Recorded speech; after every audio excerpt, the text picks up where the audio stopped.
Hi, my name's Kevin Hicks. Welcome to the History Squad. Now, today's film is about the First Battle of St Albans, 22nd of May, 1455. Two nobles, they hate each other. One has the ear of the king, the other does not. This is a feud, which is poisoning English politics, has been for years. And both parties turn up at the small town of St Albans. The king holds the streets, barricaded himself in that town. 30 minutes later, he's wounded and he's taken into protective custody. England has crossed a line that it cannot uncross. So if you watched episode 1 of What Caused the War of the Roses, you'll know that King Henry VI was King of England, and he'd suffered an absolute catastrophic mental collapse in 1453. He was ill for over a year, and during that time of his illness, Richard, Duke of York, was protector of England, but he had an arch-rival, Edmund Beaufort, Duke of Somerset. Now, York had Somerset thrown into the Tower of London as a traitor.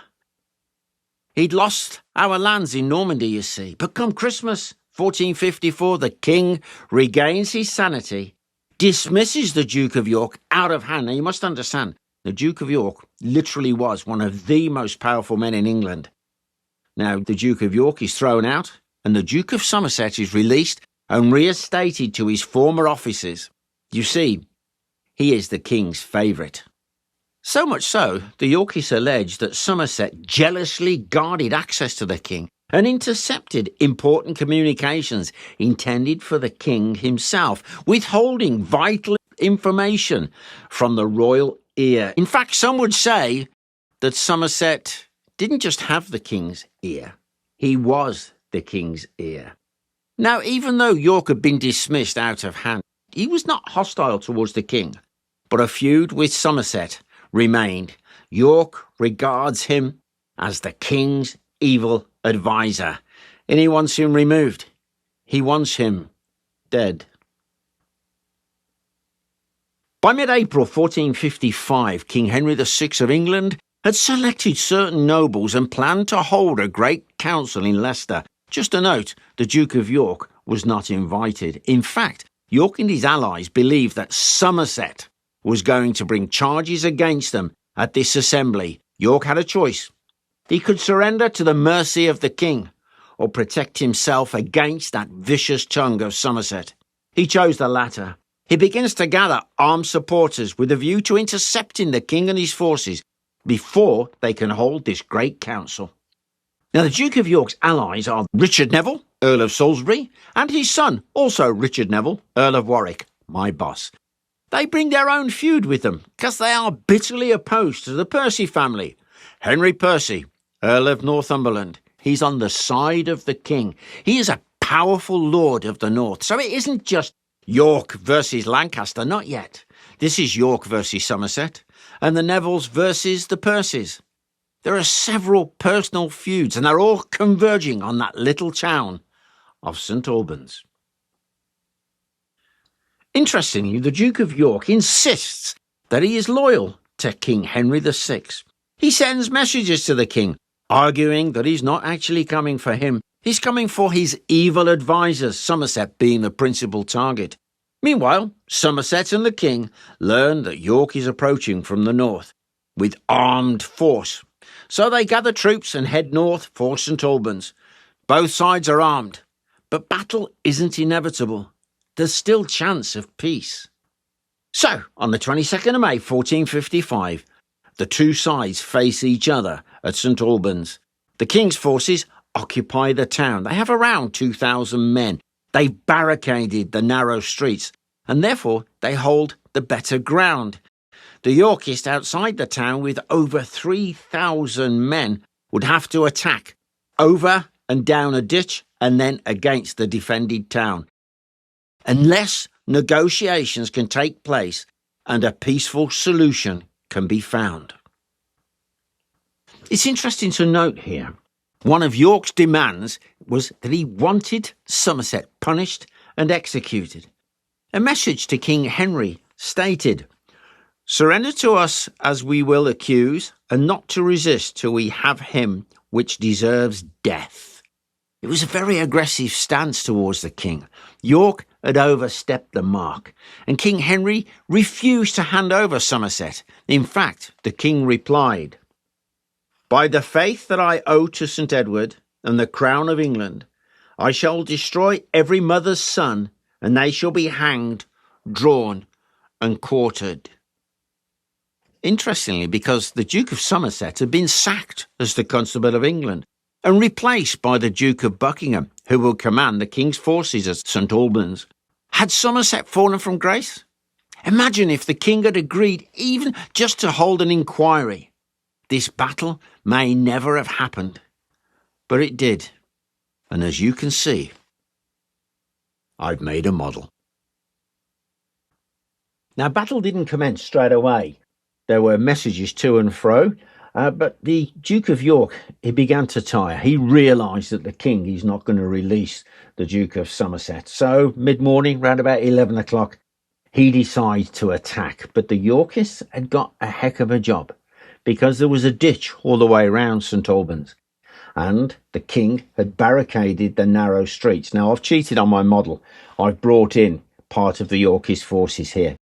You imagine there are houses on both sides of this street. It's narrow, well barricaded, and lots of archers. So as the Yorkists attack, now when I say the Yorkists, what we have is the Duke of York and the Earl of Salisbury, the Earl of Warwick's dad, and they attack and they take some heavy casualties by the report of the day.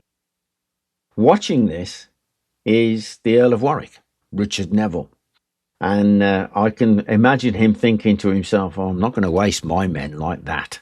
So there's a very nasty fight that's developing for the barricades. And all the king's army's got to do, I've actually put barrels of arrows and thing in there, is keep up as much shot as they can. And they will literally wear down the superior in numbers Yorkist forces. I like to think this isn't what happened as far as we can tell, but I like to imagine that this is the Earl of Warwick, Richard Neville, is watching the fight and he's thinking to himself, nah, there's got to be another way into the town. And he has a bowman or something and he says, "Hey, Bill, you used to live in St Albans." "Yes." "Well, what's round the back?" And he says, "Well, actually, there's a way in." What it was, if they went round to the other side of the town, it was not defended. They could climb down the ditch, up the other side, and then come through the gardens, across the courtyards, until they could filter down through the alleyways. And it was between the Chequers and the Quay, the sign of the Quay pub, that they were going to emerge as they come into the market square. So they must have built up great numbers of men behind there. And then they filter them through. But what they do is they have trumpeters, the standard bearers, who literally charge straight into the marketplace behind the Lancastrian forces. Trumpets blaring, and they're crying, "A Warwick, a Warwick, a Warwick, a Warwick." Flags waving, and then the bowmen are pouring out first and literally shooting into the back of the Lancastrians. Now, there's a little kind of a twist, because at the very beginning of the battle, the Yorkists were reluctant to attack the king's forces, but the king's standard could not be seen. And I've actually put what happened to it here. Here is the king's standard. It's leaning up against the gable end of this building. And oh, there's the Earl of Wiltshire. He's having it upon his toes. He was scared out of his brains, so he simply put the king's standard down and ran away. He should be hanged. Actually, I don't know what happened to him. I must research this. Meanwhile, more and more of Warwick's forces are pouring in. But of course, it's the Duke of Somerset who is the target. Now, the Earl of Warwick sees the king's bodyguards and he has his bowmen pour arrows onto them.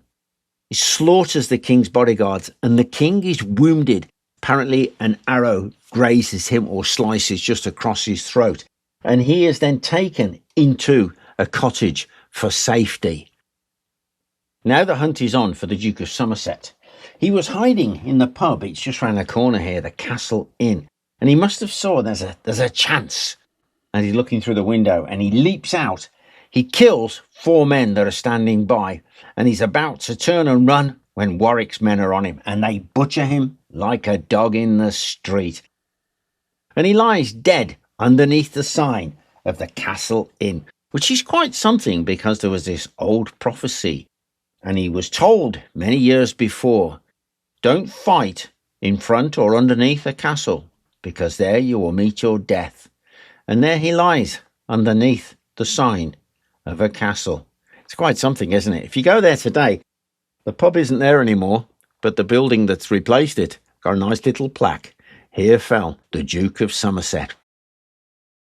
But what happens round about now? What's happened in the battle is so many of the Lancastrian noblemen have been killed or taken prisoner, wounded. The Earl of Northumberland, the Percy, he's dead. The Duke of Buckingham is badly wounded and captured. The king himself, contained within the cottage, is soon captured. Those Lancastrian forces, seeing it was a hopeless situation, simply filter out and have it on their toes. They escape. You know, this battle, 30 minutes. Yorkists, I've read this, Yorkist losses were 60 men and the king's about 150. So it's more of a heavy skirmish than a major battle, and yet it's so important because the king is taken from the cottage by the Duke of York to the abbey. You can just see it in the distance there, where his wounds are tended, and then he's transported to London, not as a prisoner in chains, nothing like that at all. He's actually taken to London under escort as if he's in protective custody. So it'd be easy for me to just finish the video there, but this Battle of St Albans, it leads to 4 years of peace. But what's happened here? The Earl of Northumberland, the Duke of Somerset, Clifford, another nobleman who were killed. They have sons, and those sons will want revenge, because the Battle of St Albans was indeed the first battle in the Wars of the Roses, which will go on and on for 30 years. So before I go, just to let you know, I have inserted in here somewhere a character that does not belong. If you spot him, oh, there's a clue, and where he's located, let us know in the comments, because this is just for a bit of fun. Well, I hope you enjoyed that video of ours and the model. If you did, like, share and subscribe. And if you'd like to support the channel further, why not have a look at joining our Patreon community? The link is in the description. Now, before I go, a quick shout out to some of our Patreon members. Some great names here. We have Dan, Life School, love it. Sacrilegious Sausage, what a great handle. Jacob McGind Peterson, and I hope I pronounced that correctly. Hey guys, thanks a million. Bye for now.